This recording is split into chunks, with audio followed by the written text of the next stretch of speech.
Yun oh. Hello po mga mala viewers, kumusta po kayo? At yun, isang pagpalang araw sa atin lahat.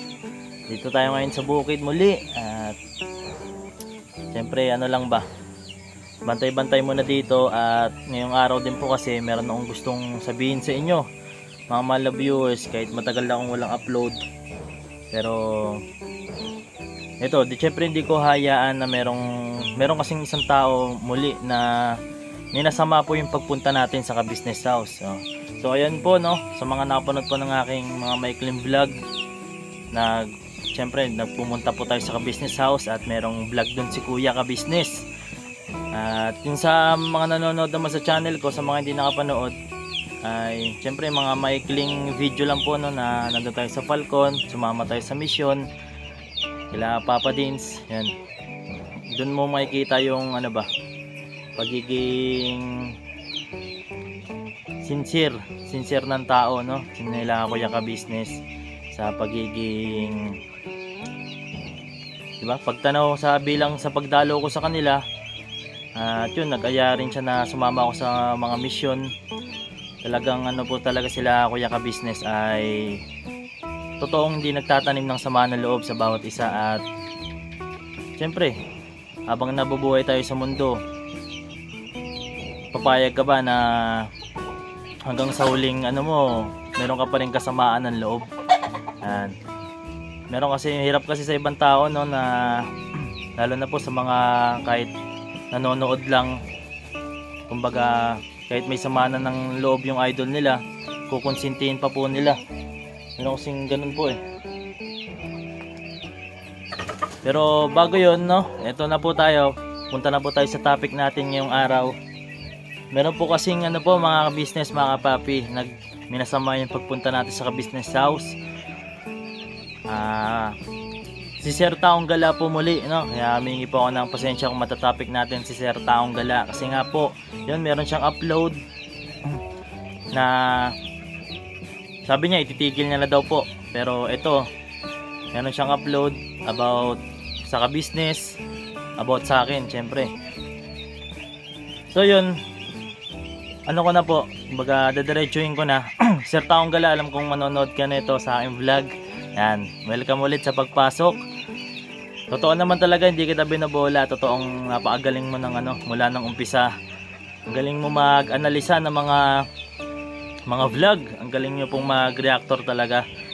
At syempre umahanga po ako dyan. Pero ito, simula nung pinasok ko yung pagiging pag-aanalisa no, sinubukan ko po sa'yo. Nung una pagtanto na kapag ikaw naman pala yung nireaksyonan, parang talagang ano kayo no, ibang klase. Parang nagiging, yun nga, tama yung sinabi ko na parang nagiging bata si Sir Taong Gala. Siyempre hindi ko ikakailan na nasabi ko yan kay Sir Taong Gala, kasi nga po, 'di ba, kapag nagre-react siya, bawal daw siyang i-thumbnail. Meron pang pagbabanta na pwedeng kasuhan yung ganun. Tapos pag siya gumagamit ng thumbnail na isipin niyo po yung mga ganung bagay. At ito, nagpahayag po siya mga ka-business na sa huli niyang vlog, na huling ano ko na to sa'yo bro Kenneth, parang huling pagpapalitan po namin ng ano, ng pahayag. At yun na nga, sabihin ko sa inyo, wala siyang, bukod sa meron siyang pagkaisip bata, wala siyang paninindigan. Alam nyo po kung bakit mga ka-business? Ay simula pa lang nung una no, simula pa lang kung iisipin nyo, ang tagal niya na pong ano, nagpahayag na wala na siya sa ka-business. Nagpahayag po siya. At ayun yung pinupunto ng pagbablog natin ngayon, pagre-react sa kanya. Bakit pa siya nagpahayag na aalis na siya sa pagiging reactor kung magre-react ulit siya sa vlog ni Kuya ka-business? O yan, ganito. Nag-react po kasi siya mga ka-business. Alam nyo naman po, di ba, na kahit sino, kahit ikaw, kung meron kang paninindigan na nasabi mo sa vlog na yon, ba't mo susundin yung sinagsabi sa'yo, na nag-message sa'yo sa messenger? Marami daw po kasi nag-message sa kanya, hindi niya na daw matanggihan, kaya siya nag-react sa ka-business. So 'di ba, kung ikaw naman, kung isipin mo, kung hindi ka ba naman ano no, pwede mo naman tanggihan po yun, pwede naman tanggihan na Sir TJ yun. Pero ginawa niya, nag-react ulit siya sa ka-business, gumamit siya ng mga, kunwari nagme-message sa kanya, mag-react ka dito kay ka-business, merong issue. Pero hindi nyo po napapansin mga ka-business, sa pag-react niya po kasi yun, kumbaga yung time na yun wala na siyang maano kay Kuya Intoy. Yung kay Kuya Intoy po kasi yung nagre-react siya, pinagre-reactan niya, kung pinagre-reactionan niya yung mga vlog ni Kuya Intoy, gumagawa siya ng paraan, bumabase sa comment kahit wala namang comment na ganon. Mapapansin niyo po yung mga galawan ni si Sir Taong Gala para makapag ano po siya ng topic. Talagang napakatalino rin sa, syempre nga, kaya yung tinatawag na content creator mga ka-business. Doon ko na hinanga si Sir Taong Gala sa pagiging content creator. Pero yan, habang tumatagal, habang patuloy siyang nakikipagpalitan sa atin ng mga payag, lalo kung ano, baga nahanapan siya ng parang butas po, no? Sa paikipag ano niya po niya, paikipag-argumento ng mga ano, pagpapahayag ay nakikita ko po yung diskarte niya, kung paano siya dumiskarte ng mga vlog, ng mga topic. Hinuhugot niya sa comment section, tapos itutukoy sa akin na ako daw yung taksil. Talagang mateknik talaga si Sir Taong Gala. Pero napansin niyo po mga ka-business, mga papi, huling payag ko na sana sa kanya, no? Pero ito, nag-react muli siya sa akin. Sinabi niya, minasama niya yung pagpunta ko sa ka-business house, na kung ano-ano daw yung pinagsasabi ko. Yan, pwede niyo pong panoorin mga ka-business yung vlog niya. Pero kung ayaw niyo naman, ito po yung pinahayag po ni Sir Taong Gala sa akin, na may nag-message daw po muli sa kanya. Sabi daw po nag-message, pinagpiestahan ka sa ka-business.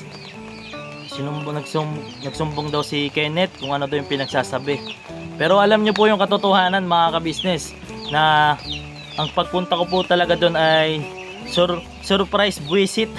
Surprise visit po sana, no? Vlog po sana natin yon. Magbablog po sana ako at may dala akong pagkain na pizza. Kasi nga po, bilang pagtanaw ko ng, siyempre pagrespeto ko lang Kuya ka-business, eto tunay na nag-message sa akin, nagko-comment pa po, no? Gusto niyo po ipakita ko po sa susunod yung mga nagko-comment na bumisita ka naman sa ka-business. At siyempre marami tayong kababayan, mga ka-business natin na totoong nagmamahal sa atin. Marami po nagme-message, nangangamusta sa amin ni Trisha. Yan po yung totoo. At ito, bilang pagrespeto, at total malapit rin po kami sa, kasi magkaano lang po naman po kami, Cheranova lang po sila Kuya ka-business. At itong bukid, bahagi rin to ng Cheranova po eh. Baga di nagkakalayo, at ano ba naman na bumisita tayo. At ito na nga, dumating yung punto na nag-react si Sir Taong Gala na minasama niya yung pagpunta natin sa ka-business house, na nagsumbong daw ako, ginawa ko daw siyang masama sa harapan ni Kuya ka-business. Kaya ang tanging sinagot ko lang naman po ay yung pagtatanong ni Kuya ka-business na, opo, yung huli ko pong vlog, natanong po kasi ni Kuya ka-business, ano ba yung huli kong vlog na about sa yun. Meron kasi akong vlog, no, na tungkol kay Sir Taong Gala. Yun, napaka-normal lang ng usapan namin ni Kuya ka-business, na yung pagtatanong po niya, napaka-normal lang po. At syempre yung pagsagot ko, nag-react po kasi si Sir Taong Gala sa inyo po Kuya ka-business, na yung about sa 40k issue. At syempre bilang naging bahagi ng ka-business family, sinubukan ko po, at yun, marami naman pong baga natuwa, maraming nagsabi na pwede ako maging reactor. At yun, minamasama talaga ni Sir Taong Gala na pumunta daw po ako sa ka-business para mangarap na maging isang reactor. Yun, alam niyo po, kahit ilang beses na ako bumibisita sa ka-business, anytime pwede ako bumisita, hindi lang para mangarap maging reactor. Yun yung pagiging reactor, lilinawin ko lang po, no? Ay isa lang sa, nagtanong lang po ako sa mga ka-business natin kung pwede, at yun ay wala pa akong desisyon, at tinitingnan ko lang kung merong tsansa. At eto na nga po, nagiging positive na po na pwede talagang maging reactor ang isang Kenneth, ang isang Medyo.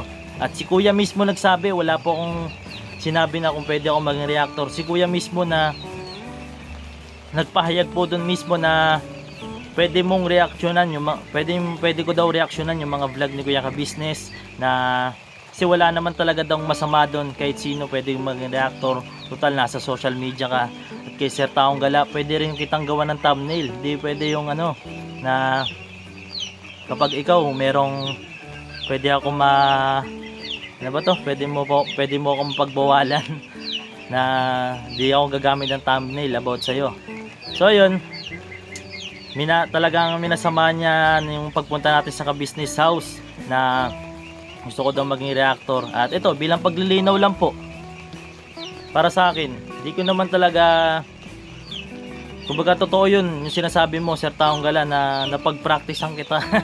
Di naman sa minamasama ko yun, pero yun ang totoo yun ang totoo, na dahil sa yun nasubukan ko yung mga bagay na yun, dahil rin kasi sa pakikialam mo sa ka-business vlog, na di mo na dapat pang, kasi nagpahayag ka na po di ba? Nagpahayag ka na, pero nasa sayo pa rin yan, kasi nga meron kang pagtatanggol sa sarili mo na anytime pwede kang mag-react kahit kanino basta may issue sa Ka-Business House. At yun doon mo si Sir Taong Gala, na kapag merong ganong bagay, maaari niyang maipasok yung mga dating nangyari. Kaya niya pinasok yung 45k issue, kasi kapag may umalis daw na kagwang, nagkakaroon daw ng issue, nabibring up niya po yung nangyari kila Kuya Intoy, kay Inday Okray. Marami siyang paraan para ma-bring up yung mga bagay, talagang gumagawa ng paraan si Sir Taong Gala. Tsaka about po sa akin, kung mapapansin nyo, 7 months ago pinanonood niya pa kayo, pinapanood niya pa yung mga viewers niya, na panoorin niyo po yung vlog ni Kenneth 7 months ago. Talagang Sir Taong Gala nag-research, talagang magaling ka Sir Taong Gala. Umanga ako sa kasablayan mo. Kasablayan Di, totoo lang po, talagang si Sir Taong Gala ay ibang iba na po talaga yung layunin sa Ka-Business House. At nililinis niya po yung pangalan niya, na hindi niya daw intention na sirain si Kuya Ka Business. Pero yun nga, yung pag-heart sa mga comment section na nababash si Kuya Ka Business, ay sabihin niya lang bilang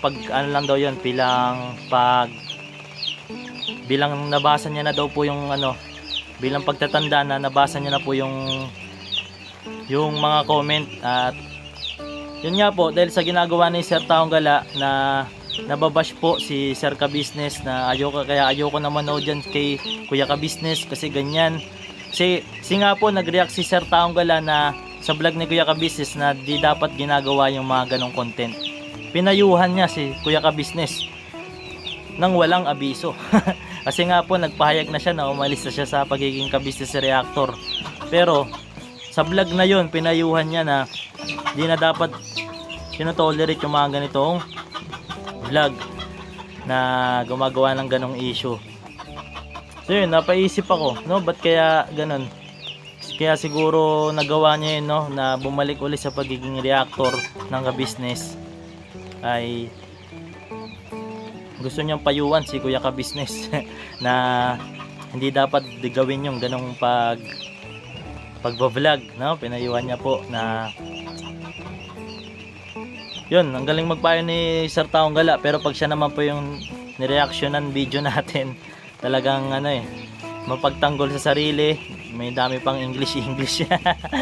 Pero ayun mga Ka-Business, kaya lang naman po ako nag-vlog, kasi nga po yung dating sa kanya ay minasama yung pagpunta natin sa Ka-Business House. Nangarap daw tayo maging reactor sa Ka-Business, at kung ano daw yung pinagsasabi ko sa kanya. Kung mapapanood nyo naman po yung, kung tatapusin nyo, napaka usual lang, napaka casual lang ng namin, conversation ni Kuya Ka Business. At ang totoo po talaga mga Ka-Business, dapat vlog ko po talaga yon, na surprise visit po sana talaga yon ng vlog po natin. Pero pagpunta natin doon, saktong walang ano po si Kuya Ka Business, wala po siyang vlog po noon. At syempre pumayag rin tayo na siya na lang po yung mag vlog ng ganong pagkakataon. At syempre bilang sa atin, mas okay po yun. Kasi nga po, mas malaki po yung channel ni Kuya Ka Business. At di natin ikakaila na, syempre, gusto ko rin parang ma-promote din sa nagpupunta ako sa Ka Business House na hindi lang sa vlog ko, no? Kasi mas marami pong nanonood kila Kuya Ka Business. At ito nga po, syempre, di maiwasan na may mga basher ako na andun po sa side ni Sir Taong Gala. Sinasabi niya po na kahit wala na daw siya sa Ka Business, andyan pa rin naman yung mga kaibigan ko. Andun nga Sir Taong Gala. Andun nga yung mga kaibigan mo. At kilala ko po yung mga nagko-comment doon, galing rin sa channel mo. Halos lahat po yun galing sa channel mo, Sir Taong Gala. Andun nga yung mga kaibigan mo. Pinapasok yung, syempre, ayun po yung pinaka main channel natin, no? Kahit saan angulo nyo tingnan, magulo tingnan. Magulo tingnan si Sir Taong Gala. Kahit saan angulo tingnan, mga ka-business, mga kapapi, ay hindi natin makakaila na ang sirkulasyon po nung nabubuo po namin ay di dahil kay Kuya Ka Business. Kay Ka Business po talaga nagsimula ang lahat. At syempre, kay Kuya Ka Business po ang huling halakhak. Kung ba't ko yung nasasabi, mga ka-business, totoo po yan na kay Kuya Ka Business ang huling halakhak. Alam niyo po kung bakit?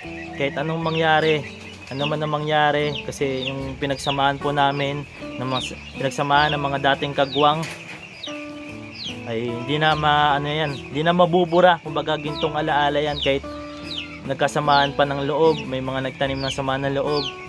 Pero pag nagtagumpay ang bawat isa dyan, kahit sa mga umalis, kahit sa akin, no, kung sakali magtagumpay din ako, hindi natin makakaila na produkto tayo ni Kuya Ka Business. Diyan tayo nagsimula. Kumbaga, diyan rin tayo na monetize. At di ko alam kay Sir Taong Gala kung doon rin na monetize si Sir Taong Gala kay Kuya Ka Business eh.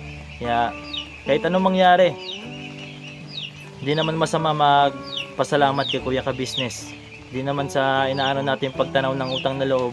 Walang masama na magpasalamat tayo. Huwag niyo pong hiya na mabanggit niyo si Kuya Ka Business sa mga vlog niyo. Kahit wala na yung connection. Pero nasa sirkulasyon lang tayo ng Kuya Ka Business. At syempre may mga di natin maiwasan na may mga basher na hati yung mga tao, no? Pero darating din yung araw na talagang kay Kuya Ka Business po talaga yung, di naman sa minamasama ko yung huling halakhak, no? Kasi ganun si Kuya Ka Business eh, masaya siya sa nagtatagumpay. At yun, kung magtagumpay man ang bawat isa sa amin, talagang kay Kuya Ka Business ang huling halakhak. At talagang masarap sa pakiramdam yun ng isang nangunguna sa amin. At bagamat ganito ako, no? Pinakahuli ako, pinakabata. Pero yung pagtanaw ko ng utang na loob kila Kuya Ka Business ay tinetreasure ko po yun, no? Anytime pwede ako mag-vlog na ito. Wala pong basbas ni Kuya Ka Business kung ano man po yung binablog ko. Kasi marami nagsasabi na nabayaran daw ako ng Ka Business. Kasi simula nung nagdesisyon po ako, no, mga Ka Business, na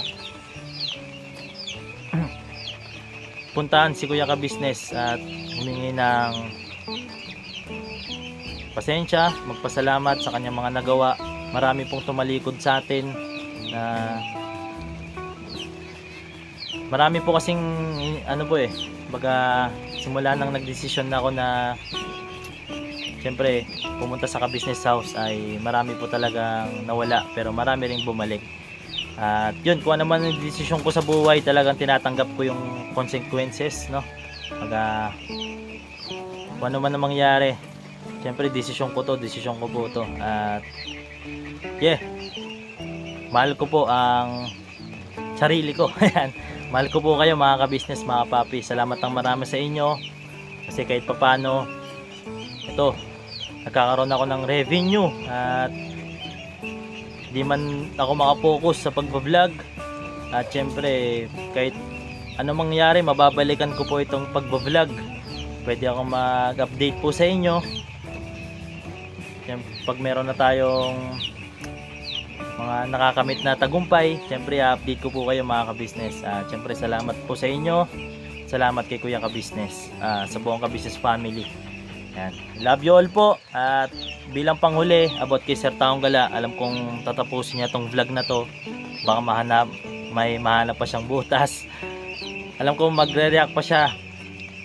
Ito, sabi ko kay Sir Taong Gala, no? Yan, ito po, message ko sa iyo Sir Taong Gala bilang panghuli. Mga ka-business, mga kapapi, sa lahat po ng mga mahal natin mga viewers, sana mapainggan nyo to. At kung mabot man kayo dito, pwede pa i-comment po ng press 1. Yan, naglalambing po ako.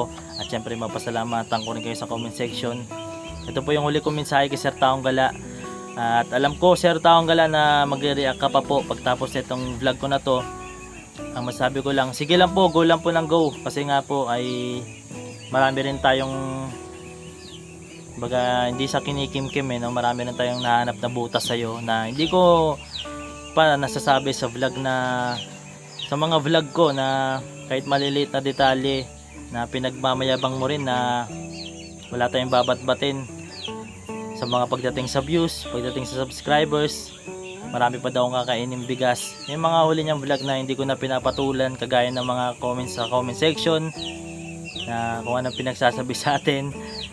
Kilala ko yung mga yan, no? Nakikita ko rin po yan na dating nagko-comment sa atin kasi nga po pag in-stock mo yan, dating nagko-comment rin po sa atin yan na simula nang pumunta tayo sa ka-business at yun, simula nang nagkapalitan rin po kami ng, hindi naman sa nagkapalitan kami ng payag ni Kuya Intoy, baga merong time na may mensahe ako sa ka-adventure, no? Yun nga, maraming kilala ko yung mga nagko-comment na yan at kung ano masabihin yan, tanggap ko yung consequences na kasi ito po yung decision ko no? Yung di ako magtatanim ng sama ng loob kay Kuya Ka-Business, talagang bibisitahin ko po yan anytime. Di sa pagmamalaki na, di sa pagpapalaki ng views kasi marami nagsasabi na sumisip-sip lang ako kay Kuya Ka-Business for the views. Kasi nasa larangan ako ng pagbablog alangan na hindi ko pakita si Kuya Ka-Business at syempre dito tayo nagsimula kay Papa Dins, kaibigan po natin. At meron nga pala, singit ko lang, may liga kami ni Papa Dins. Ito, papakita ko po na nag-MVP. Yan, may singit pa no. Ito, mensahe ko kay Sir Taong Gala. Meron kasi siyang sinabi sa akin mga ka-business, mga papi. Ganito po yung pagkakasabi niya. Panoorin niyo po yung last video niya. Ganito po yung pagkakasabi niya. Pero kung hindi nyo po mapanood, okay lang po, no? Pero sa totoo, ito po yung pagkakasabi niya na ang talino nga ni Kenneth sinabihan niya po ang ganun, no? Ang talino niya nga po kasi nga sinabi niya na walang kalaman-laman yung mga pahayag ko at di ko daw naiintindihan, no? Di ko daw naiintindihan yung mga sinasabi niya. Unang-una sa lahat, yan, sabihin ko na totoo Sir Taong Gala, may pagkasinungaling, hindi lang may pagkaisip bata. Gumagawa siya ng paraan mga ka-business na para masingit yung pahayag niya na ito nagpayo siya kasi nga po siningit niya yon na sinasabihin ko daw siya na walang kalaman-laman yung pahayag niya para masingit niya yung pagpapayo niya na kasi sinabi niya po sa huli kung sarado ang isipan daw ay talagang hindi daw maintindihan yung mga sinasabi niya. Yan. Ayun po yung sinabi niya.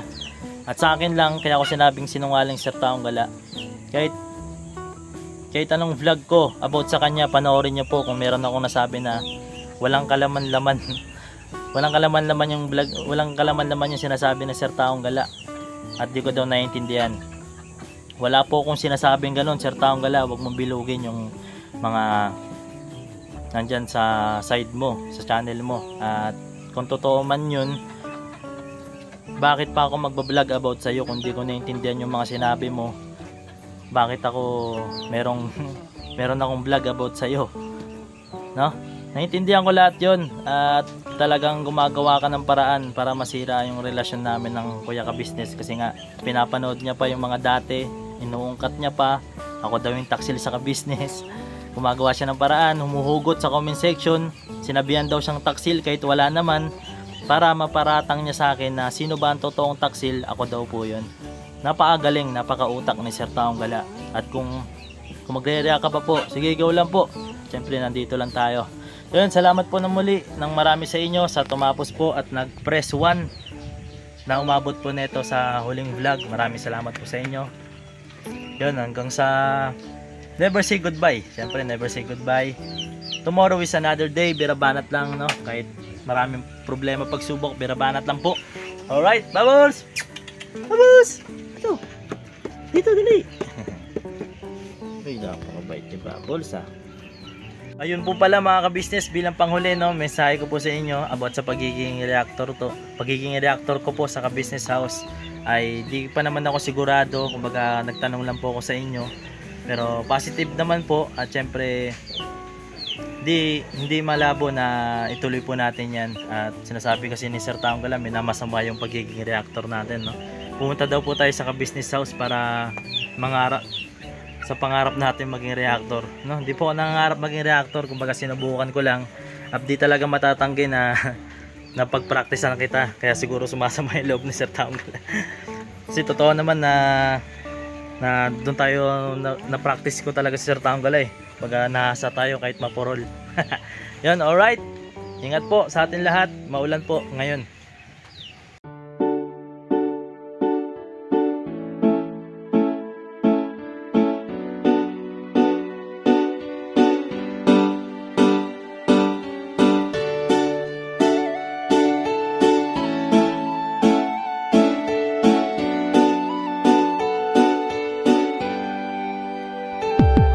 Papa Dins, ikaw ang aming dapat na tularan. Papa Dins, ikaw ang matatag na minsan di ka talagang maaasahan. Maging ang payo mo, patunay lang. Papa Dins, ikaw ang idol ko. Papa Dins, dapat ka sa yumangan at tulungan. Papa Dins, ikaw ang aming dapat na tularan. Talagang maaasahan. Maging ang payo mo, patunay lang. Papa Dins, ikaw ang idol ko. Gusto ko lang pasalamatan mga kagaya mo. Ikaw ang dapat na tularan at iniidolo ng karamihan sa tunay na buhay na ito. Salamat sa iyo Papa Dins, ikaw ang idol ko. Ang dami mo nang natulungan at yun ay may katibayan. Aking napapanood mga nahihirapan sa buhay, ay tunay na iyong sinasagip nang hindi nang hihingi ng anuman ang kapalit. Marami ka ng pinag-aral, binigyan mo ng gabay at ang hangarin lamang sila ay magtagumpay upang ang mga pangarap kanilang mabot kamay. Dito ka nagsimula at ito ang ginawang tulay. Kung anong meron ka ngayon, Pops, deserve mo yan. At ang aming hiling, ikaw ay mag number 1. Ikaw ang tunay na bida